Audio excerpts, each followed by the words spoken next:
ಒಂದು ಕುತೂಹಲ ಬಂತು ಸರ್ ನೀವು ಮಾತಾಡಬೇಕಾದ್ರೆ. ಅಸ್ಥಿಪಂಜರಗಳೇನೋ ಸಿಕ್ತು ಅಂತ ಇಟ್ಕೊಳ್ಳೋಣ.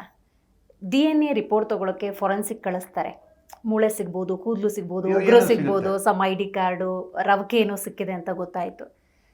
ಒಂದು ಪಕ್ಷದ ಸಿಕ್ಕಿದ್ರೆ ಇದು ಆ ಟೈಮಿನ ಮಿಸ್ಸಿಂಗ್ ಕಂಪ್ಲೇಂಟ್ ಯಾವುದಾದ್ರೂ ಹುಡುಗಿದಿದೆಯಾ ಅದನ್ನೆಲ್ಲ ಟ್ಯಾಲಿ ಮಾಡ್ತಾರೆ. ಅಂಡ್ ಸೇಮ್ ಟೈಮ್ ಮಿಡ್ಲಲ್ಲಿ ಅದು ಒಂದು ಟ್ಯಾಲಿ ಅವ್ರ ಫ್ಯಾಮಿಲಿ ಮೆಂಬರ್ಸ್ DNA ತಗೊಳ್ತಾರೆ. ಎರಡು ಮ್ಯಾಚ್ ಆಗಬೇಕು. ನಾನು ಕೇಳೋದಿಲ್ಲಿ ಆ ಅಸ್ಥಿ ಪಂಜರಗಳು ಏನ್ ಸಿಕ್ಕಿದೆ ಆ ಹೆಣ್ಣು ಮಕ್ಕಳದ್ದೇ ಆಗಿದ್ರೆ ಹೆಣ್ಣ ಗಂಡ ಗೊತ್ತಾಗುತ್ತೆ. ಅವುಗಳ ಮೇಲೆ ಅತ್ಯಾಚಾರ ಆಗಿದೆಯಾ ಇಲ್ವಾ ಅಂತ ಗೊತ್ತಾಗತ್ತಾ? ಅದು ಗೊತ್ತಾಗುತ್ತೆ. ಅದು ಹೆಂಗ್ ಗೊತ್ತಾಗುತ್ತೆ? ಅದಕ್ಕೆ ಬೇರೆ ಎವಿಡೆನ್ಸ್, ಬೇರೆ ಇದು ಸೌಜನ್ಯದ, ಇದು ಅನನ್ಯ ಗೊತ್ತಾಗತ್ತೆ. ರೇಪ್ ಆಗ್ತಾನೆ ಅಂದ್ರೆ ಅದು ತಕ್ಷಣ ಆದ್ರೆ ಇವನು DNA ಅವಳ ಮೇಲೆ ಇರಬೇಕು, ಅವಳ DNA ಇವಳ ಮೇಲೆ ಇರಬೇಕು. ಯಾವ ಎವಿಡೆನ್ಸ್ ಇಲ್ಲ. ಅದು ಬೇಕಾಗಿಲ್ಲ. ಹುಡುಗಿ ಗೊತ್ತಾದ್ರೆ ಇವನ್ ಹೇಳಿದ್ದು ಕರೆಕ್ಟು, ಇವನ್ ಹೇಳಿದ್ದು ಕಟ್ಟಿದ್ರೆ ಆ ಹುಡುಗಿದು ಡೆಡ್ ಬಾಡಿ ಕೊಟ್ರ ಇವನಿಗೆ, ಇವನ್ ಕಣ್ಣು ಮುಂದೆನೆ ನಡೀತಾ ಲಿಂಕ್ ಆಗ್ಬಿಡುತ್ತಲ್ಲ. ಒಂದು ಡ್ರಾಪ್ ಸಾಕು. ಒಂದು ಅಮೆರಿಕನ್ ಕೇಸಲ್ಲಿ ಒಂದು ಹೌಸ್ ವೈಫ್ ಮರ್ಡರ್ ಆಗ್ತದೆ, ಯಾವ ಸಾಕ್ಷಿನೂ ಸಿಗೋದಿಲ್ಲ. ಒಂದು ಅವನು ಹುಡುಕೊಂಡು ಹೋಗ್ತಾನೆ ತನಿಖಾಧಿಕಾರಿ ಹುಡ್ಕೊಂಡು ಹೋದ್ರೆ ಗಂಡ ಲಾಯರು, ಆ ಮಹಿಳೆಯರ ಗಂಡ ಲಾಯರು ಹುಡ್ಕೊಂಡು ಹೋಗ್ತಾನೆ. ಇವನು ಒಂದು ಡೋಬಿ ಶಾಪ್ ವಾಷಿಂಗ್ಗೆ ಕ್ಲಾತ್ ಕೊಡ್ತಾನೆ.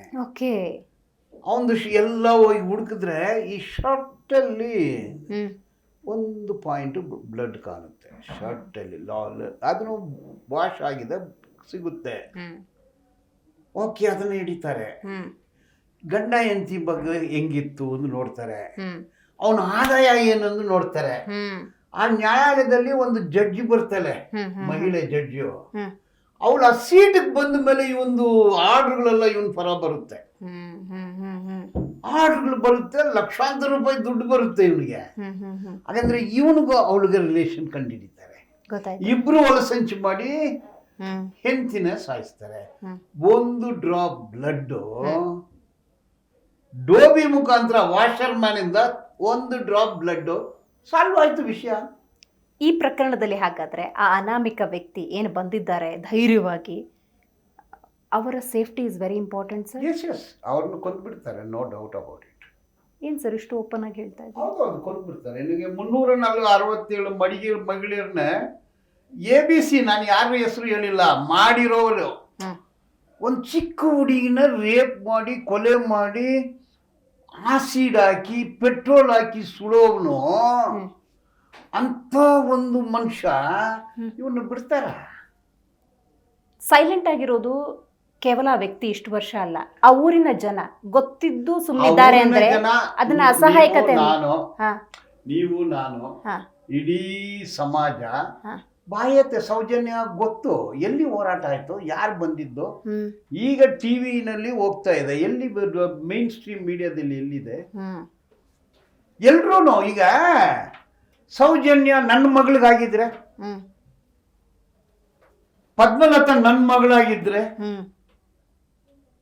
ವೇದವಳ್ಳಿ ನನ್ನ ತಂಗಿ ಆಗಿದ್ರೆ ಏನಾಗ್ತಿತ್ತು? ಮಿಡಲ್ ಕ್ಲಾಸ್ಗೆ ಏನ್ ಬೇಕು? ಕಾಸು ಬೇಕು. ಕಾಸು ಮಾಡೋದೇ ಮನಸ್ಸು. ಜನರೆಲ್ಲ ಒಂದು ದಿನಸು, ಸಮಾಜಕ್ಕೆ ಲಾಸು, ಎಲ್ಲರಿಗೂ ಡೋಸು. ಈಗ ವಕೀಲರಂದ್ರೆ ಫೀಸು, ಫೀಸ್ ಅಂದ್ರೆ ಕಾಸು.